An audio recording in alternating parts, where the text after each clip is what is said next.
사무엘 상하의 주인공 사무엘은 불임의 여인이죠. 불임의 여인 한나에게서 태어나죠. 어머니가 명예롭지는 않은 거죠. 이 시대 때 불임의 여인이면 명예로운 건 아니죠. 하여튼 그런 불임의 여인에게서 태어납니다. 하나님께서 정치, 경제, 군사 그 무엇보다도 신앙적으로 실패한 그 이스라엘을 사무엘을 통해 장차 다윗을 왕으로 세워 구원할 것입니다. 그죠? 우리는 이미 알고 있으니까 이렇게 얘기할 수 있는데 이때 이스라엘은 잘 모르죠. 깝깝하죠. 현실이 깝깝한 시대입니다. 그러나 하나님의 그 개입, 우리는 이제 다윗이 구원할 거라는 걸 아니까 하나님의 그러한 개입, 역사의 개입하심과 베푸시는 구원, 당시 사회로서는 아까 앞에서도 얘기했지만 매우 불명예스러운 그 불임의 여자로부터 시작되는 거예요. 그죠? 불임의 여인으로부터 출발한다는 사실은 이 사실을 성경이 매우 중요하게 부각시키고 있죠. 한나라는 여인을 등장시켜서 그의 기도까지 그가 어떻게 사무엘을 얻게 되었는지까지 등장식 배경으로 깔고 있으니까 매우 중요하게 부각시키는 겁니다. 그 이유는 하나님의 구원은 인간의 조건이나 자격이나 기대나 개인이 가지는 비전에 근거하지 않는다라는 거예요. 그죠? 내가 뭐 어떤 생각을 했든 그게 하나님하고는 상관이 없어요. 하나님이 생각하신 거하고는 상관이 없을 수 있는 거예요. 그죠? 하나님은 우리가 생각하지도 못했던, 그 당시에는 쳐다보지도 않을, 그리고 구박받아도 마땅한, 이혼당해도 할 말이 없는 그 불명예스러운 여인을 통해서 하나님이 구원을 시작하시는 거예요. 우리는 생각지도 못할 일이죠. 그런 거 잘 보여주십니다. 그 기독교에서 그래서 한나라고 하면 뭐예요?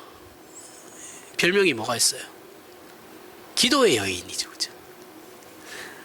기도의 여인입니다. 기도의 어머니. 제가 왜 이 얘기를 하는지 알겠죠? 아니라는 거예요. 그게 아니에요. 한나는 기도의 여인이 아니에요. 이 얼마나 우리가 성경을 잘못 배워왔는지를 보여주는 겁니다. 한나는 기도 여인이 아닙니다. 한나는 영웅도 아니에요. 그냥 불명예스러운 여인이에요. 신앙의 모범으로 항상 한나를 갖다 대죠. 그죠? 여전도에 헌신 예배하면 무조건 나와요. 한나. 안 나오는 경우 없습니다. 특히 여전도에, 나이 많으신 여전도에 한나 무조건 나옵니다. 기도의 어머니들. 이러면서 좀 성경을 신앙이 모범으로 거는데요. 왜냐하면 이게 여성의 주인공으로 등장하는 경우가 잘 없거든요. 성경은. 그죠? 성경은 또 지극히 남성 중심의 그런 집중적으로 이제 되어 있다 보니 그렇게 되는 건데, 몇 안 되는 이제 여성이다, 대표적인 이제 여성이다 보니 막 세워주는 게 있죠. 그래서 역사적으로 그 이름 가지고 딸아이의 이름을 짓는 가정이 많죠. 기독교 집안이. 그죠? 좀 잘 믿는다 싶은 집안에 꼭 한나라는 여자애나 있습니다. 딸이 있으면 한나라는 이름은 들어가요. 그러나 오늘 본문에서 한나의 기도와 그 내용을 잘 보세요. 그 기도의 여인이라는 별명을 가진 그 한나의 기도하는 내용을 보세요. 한나는 어떤 역사적인 안목이나 국가와 민족의 대계를 걱정해가지고 거국적인 어떤 그런 기도를 하는 게 아니에요. 그죠? 한나의 기도는 뭐예요? 아들 주세요라는 거예요. 아들 주세요. 하나님. 억울하고 미치겠으니까 아들 한 명만 주세요. 그럼 하나님께 바칠게요. 나시린으로 바칠게요. 라는 거잖아요. 머리에 삭도를 대지 않겠다라는 건. 나시린으로 바치겠다라는 거잖아요. 내 자존심 좀 세워달라는 거거든요. 그 이상도 그 이하도 아닙니다. 한나의 기도 내용은 그래요. 얼마나 억울하면 그렇게 했겠어요. 그죠? 그 사회가 그런 거예요. 아들을 못 낳으면 그렇게 돼요. 그러니까 한나는 후퇴할 수가 없는 거예요. 갈 데도 없어요. 그죠? 이혼당하면 큰일인데 그나마 남편이 사랑해줘가지고 버티고 있는 거예요. 거기서 이런 기도 안 하는 여자가 어디 있겠어요? 너무 영웅화시키면 안 됩니다. 그러니까 이렇게 너무 미화시키죠. 지극히 개인적인 기도, 사적인 기도죠. 그죠? 한나는 나라를 위해서 기도하는 게 아니에요. 민족을 위해서 기도하는 것도 아니에요. 지극히 자기 문제예요. 자기 문제, 사적인 문제. 당시 결혼한 여성으로서 현실적인 문제죠. 아이를 낳지 못해서 당시 그 사회에서 받고 있는 그 차별. 대놓고 뭐라는 못하죠. 어떤 남편이 직분이 있으니까. 눈치를 주죠. 그죠? 억울해요. 나는 왜 아이를 못 낳을까? 그런 거죠. 그것 때문에 기도하는 겁니다. 그 이상도 그 이하도 아니에요. 더 이상의 의미를 줄 필요 없어요. 의미가 되지도 의미를 줄 필요도 없고 의미도 없습니다. 사무엘상 1장 6절에서부터 10절 볼까요? 여호와께서 그에게 임신하지 못하게 하심으로, 자, 하나님이 그에게 임신하지 못하게 그를 막으셨어요. 그죠? 못하게 하심으로 그의 적수인 분인나, 적수라고 표현해요. 그 첩이죠. 그죠? 남편의 첩입니다. 분인나가 그를 심히 격분하게 하여 괴롭히니라. 첩인데 본처를 괴롭히는 거예요. 아들을 못 낳았다라는 이유만으로.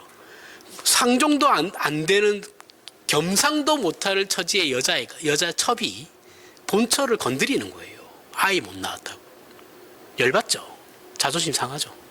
여자들에게 이만큼 자존심 상하는 거 없죠. 열받은 거예요. 그러니까 열받고 짜증나고 억울하니까 하나님께 가서 막 호소하는 겁니다. 내 억울한 좀 풀어주세요, 하나님. 그런데 매년 한나를 남편이 무지 사랑해요. 그래서 매년 하나님 성전에 가서, 여호와의 집에 이때는 성막이죠. 여호와의 집에 올라갈 때마다 남편이 그 첩보다 훨씬 많은 재물을 한나에게 주는 거예요. 내가 너 이만큼 사랑해. 애 앞서도 돼. 상관없어. 막 이렇게 주는 겁니다. 그게 또 분인나가 열받는 거죠. 그래서 더 한나를 괴롭히는 거죠. 그죠? 자기는 아들까지 낳았는데 남편이 자기보다 한나를 더 사랑해요.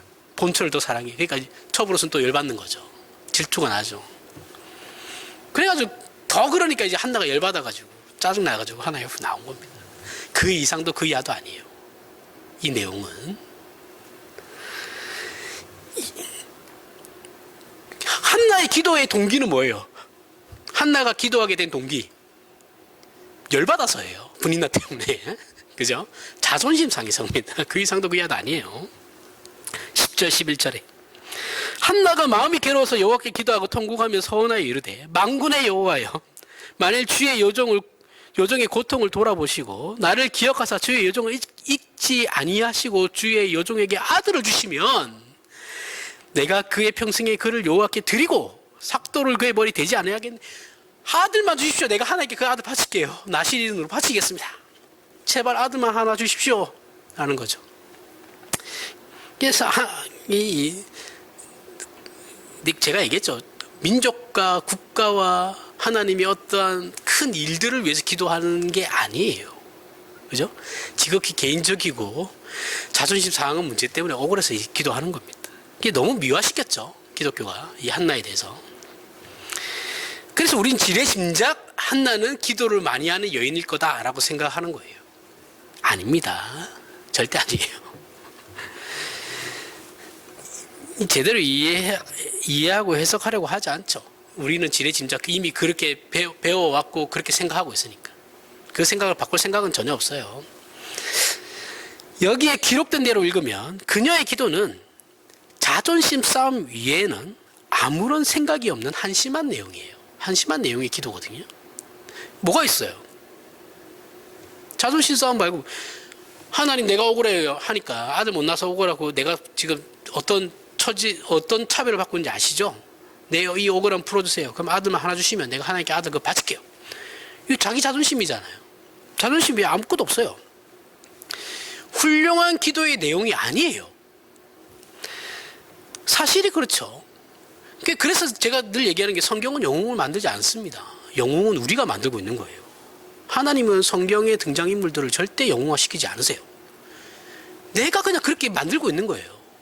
영웅은 늘 그 성경뿐만 아니죠. 사회적으로 일어나는 그 시대의 영웅들도 다 그 사회가 만드는 거예요. 영웅화시키려고 하면 얼마든지 영웅을 만들 수 있어요. 저같이 아무것도 아닌 사람도 우리나라 언론 몇 번 떠들어주면 영웅 됩니다. 아무것도 아니에요. 영웅이라는 게. 성경에서는 그 어떤 사람도 훌륭한 인물로 등장시키지 않아요. 왜 그러냐면, 그렇지 않으면 기독교에서 주장하는 그 신앙이 복음이 될 수가 없어요. 왜요? 성경에 등장하는 인물들이 모두가 위인들이고 영웅들이라고 한다면, 우리처럼 이런 범인들은 기댈 곳이 없죠. 그죠? 저 사람들은 다 영웅이잖아. 영웅이고 위인들이니까 저렇게 할 수 있는 거지. 우리같이 평범한 사람들은 저렇게 못하지. 그렇게 생각해버린단 말이에요. 그럼 다 포기해버리죠. 그죠? 그래서 하나님은 잘난 사람 갖다 쓰지 않으세요. 못난 사람들 갖다 쓰는 거예요. 그래서 평범하고 아무것도 아닌 사람들 갖다 쓰는 거예요. 이게 나중에 사울 왕이 등장할 때도 얘기할 테지만, 사울이 집안이 아무것도 아닌 집안이고 농촌에 사는 그냥 시골 농사 짓는 사람들이에요. 그래서 사울을 왕을 시키는 거예요. 아무것도 아닌 그 사울을 왕을 시키는 겁니다. 그 당시에 기득권 집안들은 다 싸그리 다 무시하고 다 그렇게 이유가 있는 겁니다. 성경이 말하고자 하는 건, 성경의 인물들이 하나님께 도움이 되는 사람이었다라는 것을 목적으로 등장시키지 않아요. 저 사람이 등장함으로 말미암아 하나님이 일을 하는데 도움이 됐다라고 그걸 목적으로 등장시키는 사람은 아무도 없습니다.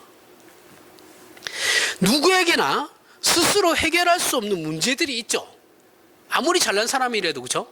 자신의 힘으로 해결할 수 없는 문제들이 있어요. 하나님께서 간섭하심으로 그 문제가 해결되었다라는 걸 설명하기 위해서 이런 사람들을 등장시킬 뿐입니다.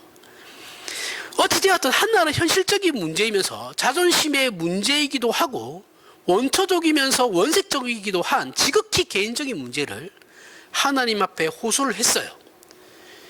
문제는 그 다음에 답을 얻었다라는 거죠. 그렇죠? 이런 내용들이 성경에 기록되는 이유는 하나님께서 역사를 통해 일하시기 때문에 그런 겁니다. 역사란 하나님께서 각 개개인의 필요에 찾아오시고 응답하시는 모든 것이 역사예요.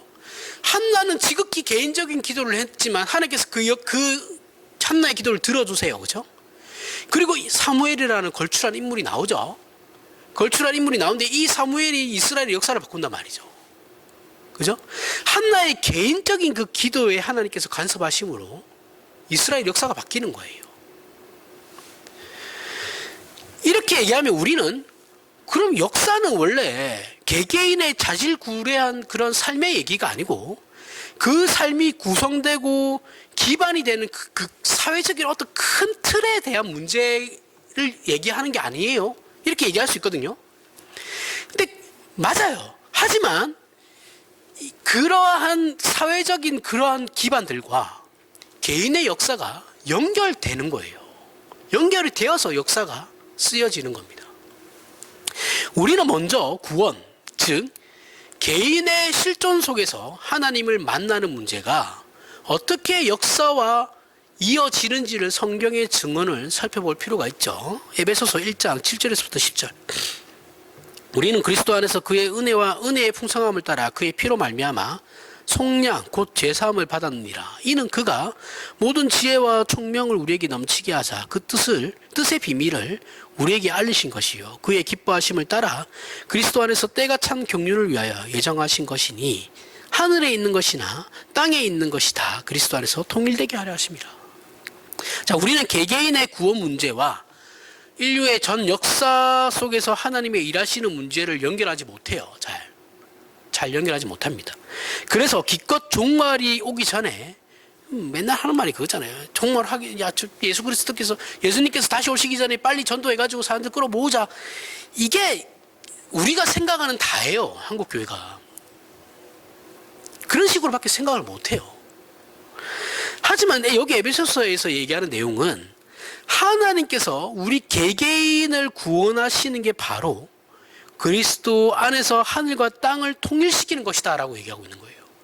개개인의 구원이 결국 하늘과 땅을 통일시키는 것이다. 전 역사가 연결되는 거다. 이렇게 얘기하는 겁니다. 즉 세상과 역사를 구원하러 오신 것이 예수 그리스도시다라는 거예요. 하나님께서 세상을 구원하러 오셨다라는 말에서 세상은 교회만 들어가는 게 아닙니다. 아니고 모든 피조물이 포함되는 거예요. 예수 그리스도의 구원은 창조 질서의 회복이거든요. 그 창조는 인간만을 얘기하는 것이 아니고 모든 피조물이에요. 모든 피조물. 개개인의 구원은 우리 각자의 회심과 경험 속에서 확인할 수 있죠. 그죠? 내가 구원받았다는 건 내 경험과 내 확신 속에서 확인할 수 있어요. 그런데 세상, 이 모든 피조물이 구원받았다는 것은 우리가 확인할 수가 없어요. 그죠? 이건 예수 그리스도께서 재림하실 때 확인될 문제들이에요. 그래서 우리는 이미 시작되고 약속된 것이 우리에게 경험되고 있어서 하나님께서 우리를 구원하신다라는 사실은 수긍하고 인정해요. 내가 경험하고 있으니까. 그건 인정하는데 세상을 구원하신다고 라는 사실에 대해서는 잘 수긍하지 않습니다. 우리가 환경을 지켜야 돼요. 기독교인들. 우리 기독교인들 환경 되게 무시하거든요. 그래서 환경 보호 잘 안 합니다.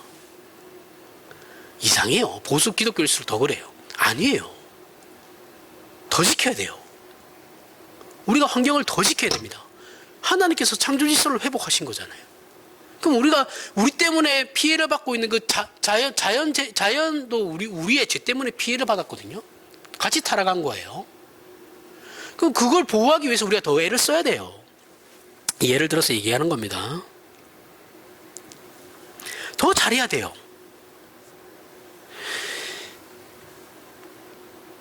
세상을 세상을 구원한다라는 것은 결국 어떤 것이냐 하면 하나님의 정의로운 통치를 실현하는 것. 하나님의 정의로운 통치가 실현되는 것이거든요.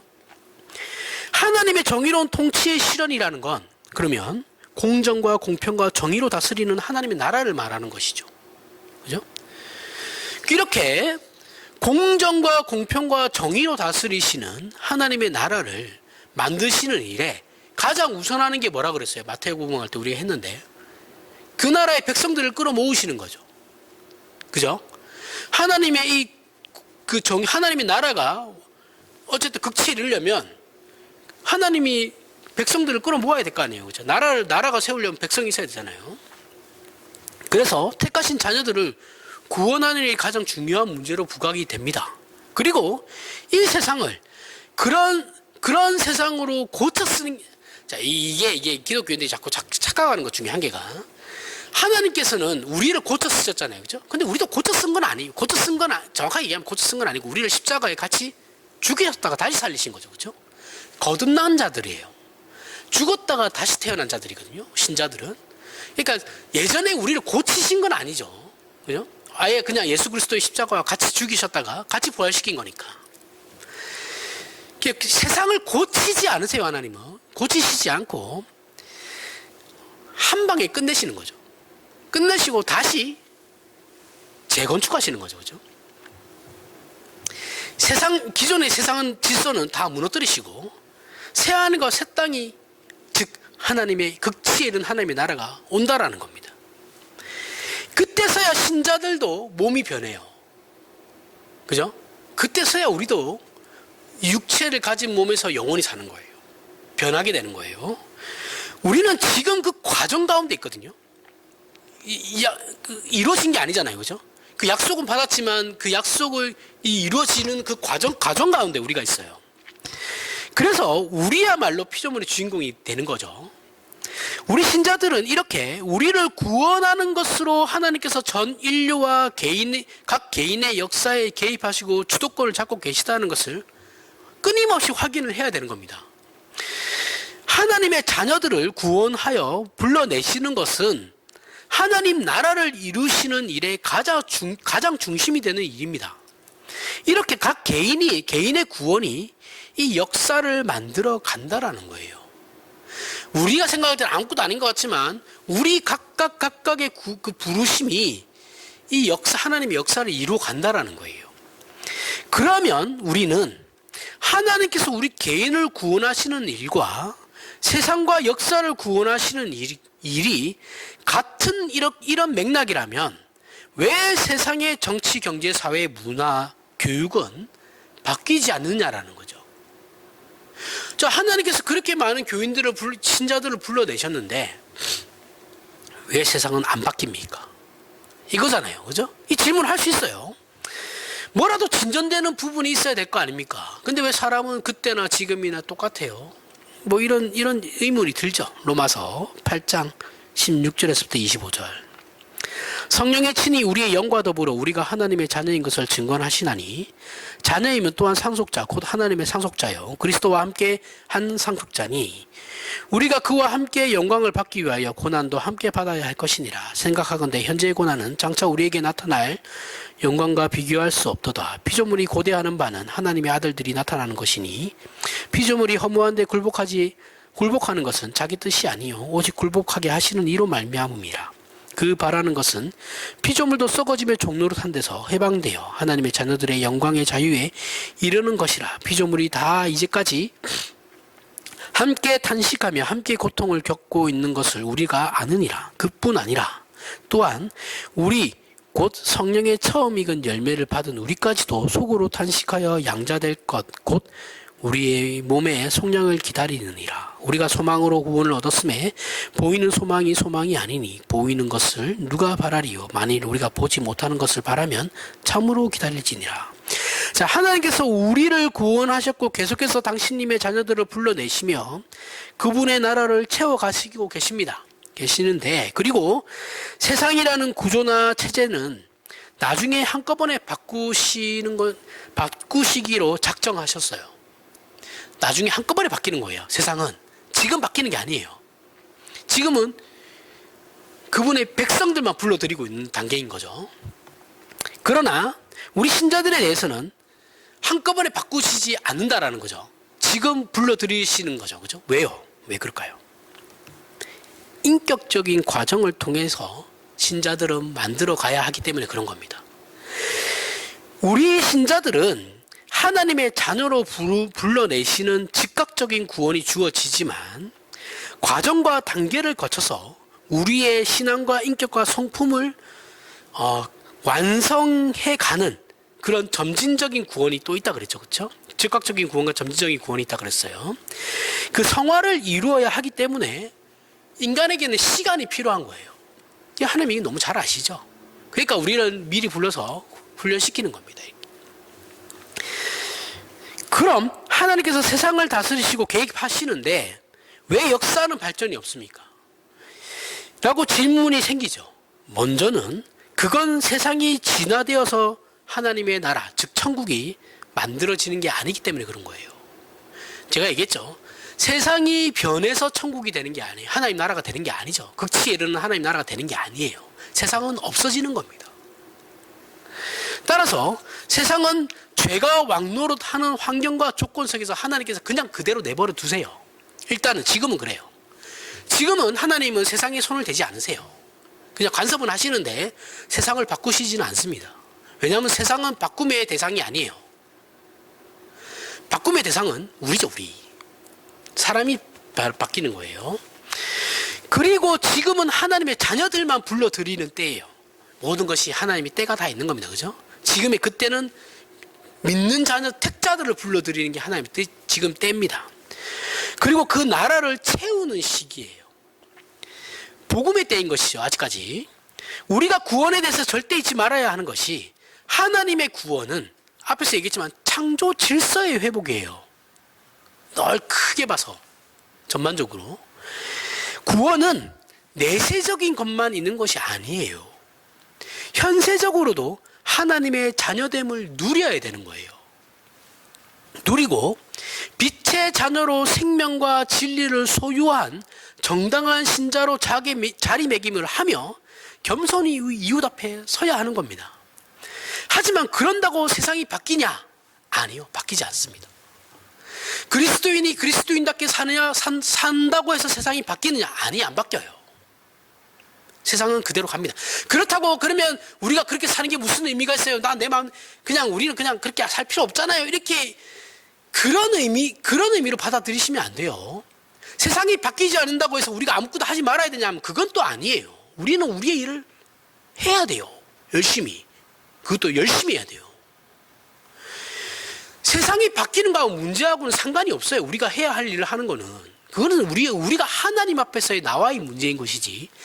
세상이 바뀌고 안 바뀌고는 상관이 없습니다. 내가 구제를 하는 게 세상을 바꾸기 위함이 아니에요. 우리의 입장은 그래요. 하나님 앞에서 나와 하나님과의 관계에서 그걸 해야 하는 일이기 때문에 해야 하는 거예요. 그냥 세상이 바뀌고 안 바뀌고는 우리의 문제가 아니에요. 이해하시죠? 그러니까 야, 세상은 원래 이런 거야 하면서 아무것도 안 하는 건 패배주의예요. 그런 신앙은 없어요, 기독교에. 바뀌든지 말든지 나는 내 할 일 한다라는 거죠. 저 사람이 내가 전도를 했는데 30년을 전도했었는데 안 바뀌어. 그만해야 되나? 전도? 저 사람에게 이제 더 이상의 전도를 하면 안 되나? 그건 내 소관이 아니에요. 바뀌든지 말든지 그건 내 알 바 아니고 나는 내 할 일 하는 거예요. 그 사람을 바꾸는 건 하나님이 하실 겁니다. 왜 자꾸 내가 판단을 해요? 내가 이렇게 내가 저렇게 저 사람을 사랑하고 관심을 가지고 해도 저 사람이 나에게 관심을 가지지 않아. 그거는 그 사람의 문제인 거예요. 내가 하나님하고의 관계에서 내가 그 사람에게 베푸는 사랑과 관심은 그 사람의 반응과는 상관이 없어요. 이해하시죠? 우리는 근데 야, 도와주면 뭐해? 아무것도 안 해주는데 이러잖아요. 그죠? 늘 뭔가를 바라고 도와주잖아요. 야, 저 사람 교회에서 맨날 구제해주면 뭐해? 교회도 안 나오는데 교회 인사로도 한 번 안 온다. 도와주시면 알자. 이렇게 이상한 거예요. 그렇게 하면 안 돼요. 그 사람이 어떠한 반응을 하든 말든 그건 우리하고는 상관없어요. 내 책임이 아니에요. 우리가 해야 하는 건 그 사람을 도와주는 것까지입니다. 이해하시죠? 한국교회 규제가 얼마나 잘못되는지 보셔야 돼요. 반응을 볼 필요가 없어요. 세상도 마찬가지예요. 세상은 죄 아래 있어요. 여전히 죄 아래 있습니다. 그거는 예수님 오실 때까지 그냥 변하지 않아요. 썩어져요. 썩어지면 종노릇 할 겁니다. 그래서 세상은 정치, 경제, 사회, 문화의 문제가 아니에요. 어떠한 체제의 문제도 아니에요. 그 본질적인 걸 얘기하는 거예요. 본질적으로 인간의 원죄로 인해서 인간이 활동하는 곳이라면 그것이 어떤 곳이든 간에 그곳에는 부패와 혼돈이 있기 마련이에요. 인간이 만들어낸 체제 중에 가장 훌륭한 체제가 민주주의 체제예요. 이 민주주의가 그럼 완벽합니까? 아니죠. 완벽하지 않아요. 흠투성이잖아요. 그죠? 그렇다고 그럼 우리는 에이씨, 민주주의도 그럼 실패야. 얘기하나요? 아니죠. 바꿔가려고 하죠. 하지만 안 바뀔 거예요. 우리는 알지만 하는 거예요. 해야 되는 거니까. 이게 책임이라는 겁니다. 의무고. 이해하시죠? 그리고 다음으로 하나님께서 세상과 역사에 개입하신다면 더 나아져야 하는 건데 왜 안 나아져요? 우리가 그렇게 생각하는 이유가 뭐예요? 왜 안 나아진다라고 우리는 생각할까요? 저번에도 창세기 할 때 제가 했던 것 같은데 우리는 현상과 증상에 관해서 오해하고 있기 때문에 그런 겁니다. 자, 감기가 걸렸을 때 이 예를 들었어요. 감기 예를. 감기가 걸렸을 때 감기는 바이러스죠. 그렇죠? 세균이 아니에요. 바이러스인데 이 바이러스를 낫게 하는 약은 없어요. 아직까지는 없습니다. 그럼 우리가 기침하고 콧물 흘리고 하는 걸 약을 타잖아요. 그 콧물을 흘리고 기침하는 그 증상을 완화시키는 게 감기 약이에요. 본질을 치료하지 않아요. 감기는 그냥 2주 뒤면 낫습니다. 그 바이러스는 없어져요. 똑같은 겁니다. 원죄라는 죄가 그대로 살아있어요. 그렇죠? 이 원죄는 해결되지 않아요. 그러면 그 원죄가 있는 인간이 살아가는 곳이라면 늘 언제나 부패가 있어요. 증상이 그래서 나타나는 게 세상이 어지러운 혼돈이잖아요. 그렇죠? 그럼 이 원죄가 해결되지 않는데 그 병을 낫게 할 수 있나요? 못합니다. 못하고 단지 우리는 그래서 사람이 선택해야 되는 건 체제를 바꾸는 거죠. 계속해서 업그레이드 해가는 거죠. 그렇죠? 증상을 완화시킬 수 있죠. 본질은 바꿀 수 없습니다. 본질은 예수 그리스도께서 오실 때까지 그냥 그대로 가는 거예요. 이 신자들이 어떠한 노력으로 말미암아 완화시킬 수는 있겠죠. 그냥 바뀌진 않아요. 그래서 나아가지 못하는 겁니다.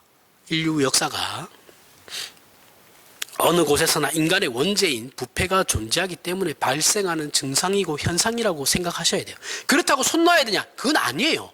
우리나라 정치가 바로 서기 위해서는 신자들이 투표를 해야 됩니다. 그죠?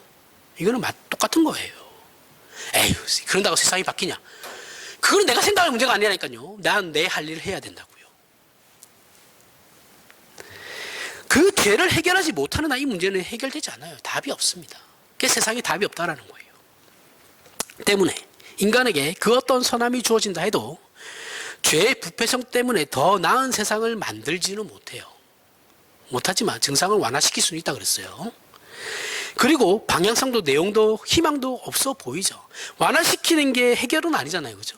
이게 늘 방향성이 이렇게 한들 무슨 소용이야 라고 나중에 갈 수도 있겠죠. 하지만 신자는 그럴 필요가 없어요. 그건 우리의 문제가 아니죠. 그건 하나님이 해결하실 문제인 거고 우리는 우리의 할 일만 하면 되는 겁니다. 하지만 세상은 희망이 없죠. 세상만 보면 그게 우리가 경험하고 있는 역사입니다. 하지만 하나님께서는 그분의 나라를 목적하고 계시죠. 공정과 공평과 정의로 다스리십니다. 그렇게 통치하심이 이 땅에 드러난 증거가 바로 우리라는 거예요. 사람들은 하나님을 볼 수 없죠. 우리를 통해서 하나님을 경험하게 되는 거죠. 그렇죠? 그러니까 우리 신자들이 바르게 살아야 된다는 거예요. 그럴 수밖에 없어요. 그 증거가 우리니까. 그리고 그 신자들이 우리 모두의 저와 여러분의 그것이 신앙 고백이고 그것이 교회 공동체입니다. 공정과 공평과 정의를 심판의 잣대로 제시해서 그 조건을 만족시킨 사람으로 우리를 구원하신 것이 아니에요. 하나님이 언제 여러분들에게 야, 너 이거 너 이 부분 마음에 들어가지고 내가 너 구원하는 거야. 이렇게 안 하세요. 그죠? 우리가 가장 처참하고 못날 때 그때 하나님께서 찾아오시는 거죠. 심판과의 잣대를 우리에게 들이대시지 적이 없어요. 의로우신 하나님이 통치 아래에 있다라는 의미로서 공정과 공평과 정의를 말하고 있는 겁니다. 하나님 자체가 그러한 분이다라는 거예요. 그러한 분이기 때문에 공정과 공평과 정의로 다스릴 수밖에 없다라는 거예요. 또한 그러한 하나님의 나라에 살게 하려고 죄 가운데 있던 우리 신자들을 하나님의 은혜와 긍휼과 자비로 구원하신 겁니다. 잘나서 구원받은 사람은 없다라는 거예요.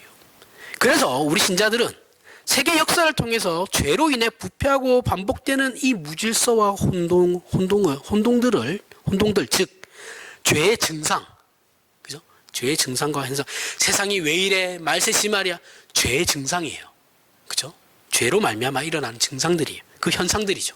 그 속에서 하나님께서 행하신 이 일들을 볼 수 있는 실력들을 저와 여러분들은 키워야 하는 겁니다.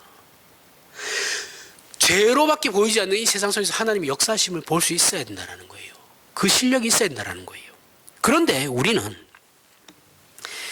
실존에서 하나님을 만났다. 내가 살아가는 그 삶의 현장에서 하나님을 만났다라는 그 감격이 너무 커가지고 하나님을 만나게 된 계기와 방법과 그 일어난 사건에만 집착해요. 야, 내가 이렇게 했더니 하나님 만났어. 하나님께서 날 찾아오셨어. 여기에만 집중하고 하나님을 믿음의 내용으로 가지는 문제. 그러면 어떻게 하나님을 믿어야 하는데 라는 그 문제에 관해서는 전혀 생각하지 않습니다. 이게 복음주의의 특징이거든요. 만난 것만 중요해요. 그리고 그러면 그 다음은 뭔데? 이게 없어요. 늘 얘기하잖아요. 그렇죠? 제가. 하나님을 믿음의 내용으로 가지지 못해요. 실력이 없죠. 늘 실패합니다. 그 실패가 지금 한국 교회의 현 주소예요. 너무나도 표본이 딱 있죠. 이거 변명할 수 없어요. 완벽한 표본이에요. 이렇게 하면 망한다라는 정말 완벽한 표본입니다. 한국 교회는. 하나님께서 우리를 만나실 때는 언제나 예수 안에서 만나세요. 그래서 우리의 필요에 답하실 뿐만 아니라 우리의 무력함, 무지함, 자격 없음을 은혜로 만나시는 거예요. 예수 그리스도라는 매개체를 통해서, 중보자를 통해서. 하나님이 여러분들 나를 바로 이렇게 만날 수는 없어요. 우리는 아직 죄인이에요. 그죠? 우리 죄인이잖아요. 예수님을 통해서 만나는 거예요. 예수님의 그 공로, 십자가 공로를 통해서 만나는 거예요. 그죠? 착각하시면 안 됩니다. 우리는 예수 그리스도 때문에 하나님을 만날 수 있는 거예요. 예수 그리스도 때문에 여러분들이 지금 이 자리에 나와서 예배드릴 수 있는 거고, 예수 그리스도 때문에 하나님 앞에 기도할 수 있는 거예요. 예수 그리스도가 없으면 우리 구약시대랑 똑같아요. 함부로 못 만납니다. 그렇게 우리가 오직 하나님의 은혜와 사랑으로 구원을 받았듯이, 동시에 구원받은 우리가 예수 그리스도 안에서 찾아오신 하나님이 누구이신자를 경험하게 되죠. 우리도 동일하게 각자마다 다른 이유와 다른 경험과 다른 환경 속에서 하나님을 만났을지라도 만나는 하나님은 성경이 증언하는 동일한 하나님이어야만 합니다. 내가 만나는 하나님, 성경에서 말하지 않는 하나님은 없어요. 그런 하나님은 존재하지 않아요. 아무리 자기가 만났다 해도 그건 소용없어요. 하지만 중요한 것은 그 하나님은 하나님의 하나님 되심으로 우리를 만난 것이죠. 그죠? 우리의 감격이나 간증들은 우리의 실존의 문제로 만난 것이 핵심이 되면 안 돼요. 내가 뭘 어떻게 했더니, 내가 이렇게 했더니 저렇게 했더니, 그게 아니에요. 그죠? 하나님은 그냥 하나님이신데 우리를 만나 주신 거예요. 내 조건과 어떤 환경에 의해서 만나 주신 게 아니에요. 그죠? 이게 핵심이에요. 그러니 자꾸 하나님 만났을 때 내가 이렇게 했는데 저렇게 했더니 하나님 날 찾아오셨어, 그런 식으로 얘기하면 안 된다는 거예요. 우리가 그렇게 만난 하나님이 누구이신지, 그 하나님의 하나님 대신 속성과 내용과 약속이 무엇인지를 살펴보면 우리는 그 하나님이 공정과 공평과 정의의 하나님이심을 알게 되죠. 그죠? 역사의 주인이시며 창조주이시고 심판자이심을 알게 됩니다. 그게 하나님의 하나님 되심이에요. 자, 우리가 하나님이 날 찾아왔는데 나 그때 하나님 잘 몰라요. 그러면 내가 믿는 하나님이 어떤 분이신지를 알아야 될 거 아니에요. 그죠? 공부를 해야죠. 그러면 그렇게 하다 보면 결국 어떤 하나님 만나십니까? 창조주이시고 심판자이신 하나님을 만나게 되는 거죠. 우리의 신앙을 이렇게 정리하지 않으면 우리는, 우리가 믿는 하나님은, 역사를 고쳐내시는 하나님은 없어지고 결국 내 필요에 의해 소환되는 신, 그런 우상이 될 뿐입니다. 소환되는 신은 보통 철학자들이 이용하는 신이에요. 철학자들 중에 이제 신의 존재를 인정하는 철학자들이 있거든요. 그 사람들이 정말 하나님이라는 일단 유일신을 믿는 게 아니고 자신의 이론을 설명하다 보니까 논리가 안 맞아요. 안 돼요. 어떠한 초월적 존재가 있어야지만 자신의 논리가 완벽해지거든요. 진다고 생각해서, 그럼 결국은 신은 존재한다. 요거예요. 요게 소환된 신이에요. 내가 내 필요에 의해서 소환된 신, 소환하면서 만든 신. 이건 철학자들의 논리인 거고, 그러면 우리는 내 필요에 의해서 소환된 하나님을 소환하죠. 왜 한국 교회는 대부분 다 이래요. 복을 받아야 되니까요. 그죠? 내 복의 필요성에 의해서 하나님을 소환시키잖아요. 맨날. 내 싸움할 때 유리하게 하기 위해서 하나님의 이름을 걸고 이런 말 하잖아요. 그죠? 그러면 내 현실과 내 상황과 내 필요에서만 하나님을 만나게 되겠죠. 하나님을 하나님으로 인정하진 않아요. 그냥 내 필요에 의해서 내 삶의 필요에 의해서만 요청되는 신일 뿐이죠. 그것이 해결되지 않으면 하나님과의 관계는 자연히 이럴 때는 내 필요에 응하지 않는 하나님은 자연스럽게 관계가 끊어져 버리게 되죠. 그죠? 그래서 교회 생전 안 나오다가 어려울 때만 교회 와가지고 기도하잖아요. 그죠? 우리의 문제를 해결해 주면 내 편이에요. 우리 편이고 좋으신 하나님입니다. 그런데 그렇지 않으면 우리의 편이 아니고, 하나님 어떻게 나에게 그럴 수 있습니까? 대번에 이렇게 얘기하죠. 이건 우리의 신앙이 그 신앙의 토대를 잃어버리게 되는 거예요. 이 역사의 주인이신 하나님을 이해하게 되고 믿게 되면 비로소 우리는 우리의 소원들과 기도에 응답하지 못한다, 응답을 내가 받지 못한다 할지라도, 내가 원하는 응답을 받지 못한다 할지라도 그 큰 틀에서 공정과 공평과 정의의 하나님으로 말미암아 우리의 신앙이 힘과 기반을 그리고 소망을 잃지 않게 되는 겁니다. 이 하나님 되심을 이해하고 있어야 돼요. 골로새서 1장 24절부터 29절에 나는 이제 너희를 위하여 받는 괴로움을 기뻐하고 그리스도의 남은 고난을 그의 몸된 교회를 위하여 내 육체에 채우노라. 내가 교회의 일꾼 된 것은 하나님이 너희를 위하여 내게 주신 직분을 따라 하나님의 말씀을 이루려 함이니라. 이 비밀은 만세와 만대로부터 감추어졌던 것인데 이제는 그의 성도들에게 나타났고 하나님이 그들로 하여금 이 비밀의 영광이 이방인 가운데서 얼마나 풍성한지를 알게 하려 하심이라. 이 비밀은 너희 안에 계신 그리스도시니 곧 영광의 소망이니라. 우리가 그를 전파하여 각 사람을 권하고 모든 지혜로 각 사람을 가르침은 각 사람을 그리스도 안에서 완전한 자로 세우려 함이니 이를 위하여 나도 내 속에서 능력으로 역사하시는 이의 역사를 따라 힘을 다하여 수고하노라. 자, 바울은 복음을 이웃에게 전해서 함께 복받고 천국 가자라는 식의 그런 작은 의미로 설명하지 않습니다.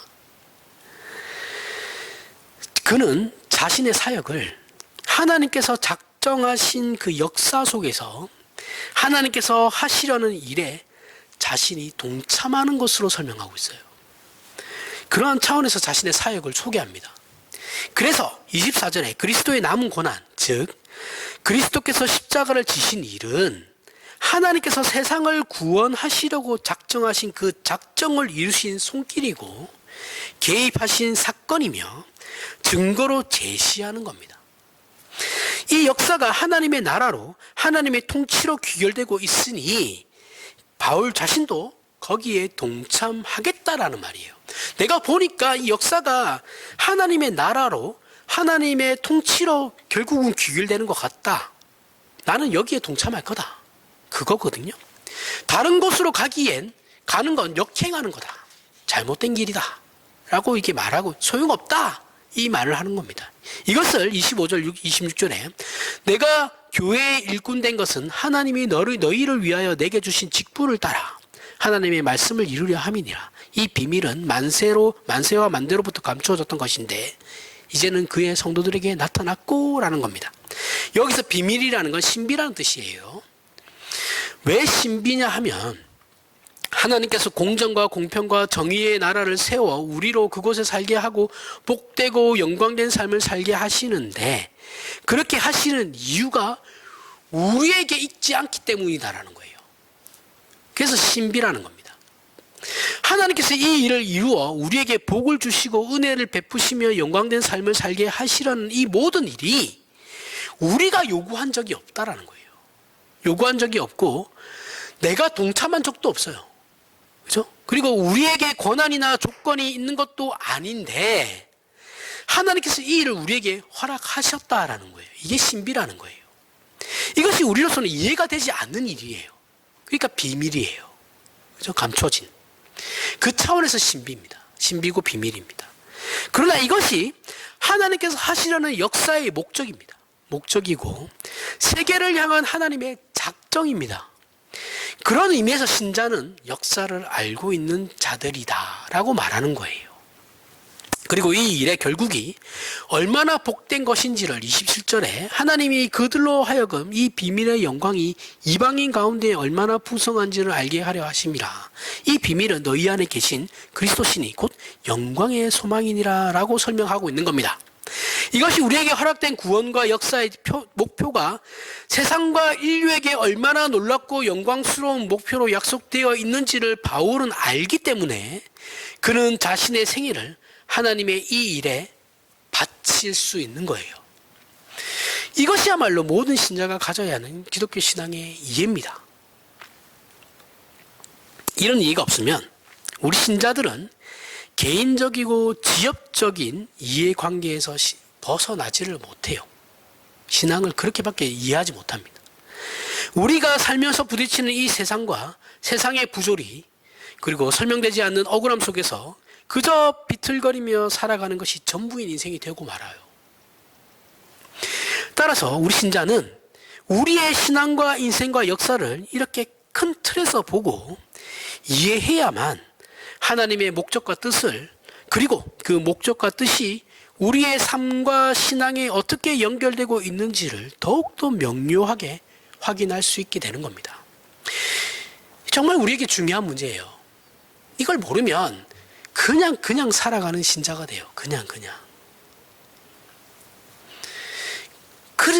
살아가면서 아파트 평수나 늘리는 그런 신자가 된다고요. 잘 먹고 잘 살면 된다라고 생각밖에 없는 그런 신자들이 된다고요. 잘 먹고 잘 사는 거 중요하죠. 왜 잘 먹고 잘 살아야 되는지를 알아야죠. 예수 그리스도께서 이 땅에 오신 이유는 하나님께서 작정하신 공정과 공평과 정의의 나라를 세우기 위해서입니다. 창조 질서의 회복이에요.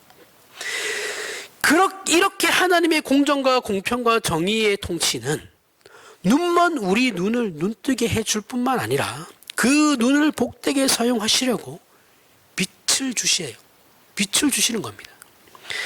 그리고 역사와 세계를 구원하는 동시에 그 안에 모든 피조물을 고치시고 영화롭게 하셔서 창조의 목적, 하나님께서 처음 창조하실 때 그 목적을 이루시려는 구원으로 지금도 찾아가고 계시죠.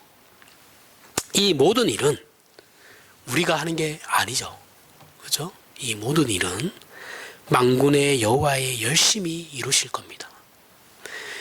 하나님께서는 이 약속을 당신님의 진실하심으로 허락하셨고 작정하셨을 뿐만 아니라 의지를 가지시고 이 일을 행하신다라는 겁니다. 의지로 하시는 거예요. 생각 없이 그냥 하시는 것이 아니고, 기계적으로 하시는 것이 아니고 의지를 가지고 하신다고요. 그리고 우리는 그 의지와 그 신실하신 약속의 결실들이고 증인들이라는 거예요. 우리의 신자된 삶이 이 하나님의 통치 속에서 빛을 발하지 않는다면 그 누가 이 일을 대신할 수 있겠냐라는 겁니다. 그러니 우리 신자된 현실과 존재에 대해서 더 깊은 감사와 충성이 저와 여러분의 인생에 있기를 바랍니다. 기도하겠습니다. 하나님 아버지, 은혜를 감사합니다. 우주 만물과 세계와 역사와 모든 피조물이 주인이신 하나님께서 예수 그리스도로 말미암아 공정과 공평과 정의로 다스리시는 하나님의 나라를 시작하셨고 증언하셨습니다. 그리하여 부름받은 모든 신자의 존재와 그 삶이 우리가 서 있는 바로 그 자리가 하나님 통치의 영역임을 알고 그곳에 하나님의 나라가 임하는 역사가 일어나며 우리의 삶과 현실 속에 그대로 결실하는 신앙이 되게 하심으로 하나님 영광 받으시고 그 복된 것들로 세상 앞에 증인으로 서게 하여 주시옵소서. 예수님 이름으로 기도합니다. 아멘.